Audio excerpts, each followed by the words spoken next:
பொதுத் தேர்வு எழுதச் செல்லும் மாணவர்களுக்கு என் அன்பான அறிவுரை. பயம் வேண்டாம், நம்பிக்கை வேண்டும். தேர்வு என்பது வாழ்க்கையின் முடிவு அல்ல, அது ஒரு படிக்கட்டு மட்டுமே. எனக்கு தெரியும், நான் முடிப்பேன் என்ற எண்ணம் உங்கள் வெற்றியின் முதல் படி. கடைசி நேரம் புதிய பாடம் வேண்டாம்.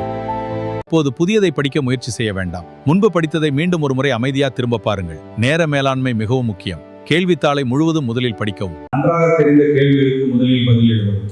ஒவ்வொரு பகுதிக்கும் நேரத்தை சரியாக பிரிக்கவும். எழுத்து தெளிவாக இருக்க வேண்டும். முக்கிய கருத்துக்களுக்கு அடிக்கோடிட்டு காட்டுங்கள். தேவையான இடங்களில் வரைபடம் மற்றும் அட்டவணை பயன்படுத்துங்கள். இரவு முழுவதும் படிப்பது நல்லதல்ல. தூக்கமும் அவசியம் தேவை என்பதை உணருங்கள். காலை உணவை தவிர்க்க வேண்டாம். தேர்வு மையத்தில் பதற்றமாக இருப்பதைப் போல் உணர்ந்தால் ஆழ்ந்து மூச்சு விடுங்கள்.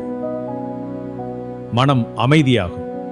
ஹால் டிக்கெட் மற்றும் தேவையான பொருட்கள் எல்லாம் சரிபார்த்து எடுத்துச் செல்லுங்கள். தேர்வறைக்குள் ஷூ, பெல்ட், ஸ்மார்ட் வாட்ச் போன்றவற்றுக்கு அனுமதி இல்லை.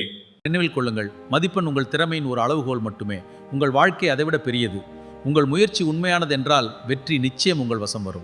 எனது அன்புக்குரிய மாணவ செல்வங்களே, நீங்கள் தேர்வில் அதிக மதிப்பெண்கள் பெற்று வெற்றி பெற எனது இதயம் கனிந்த நல்வாழ்த்துக்கள். நன்றி.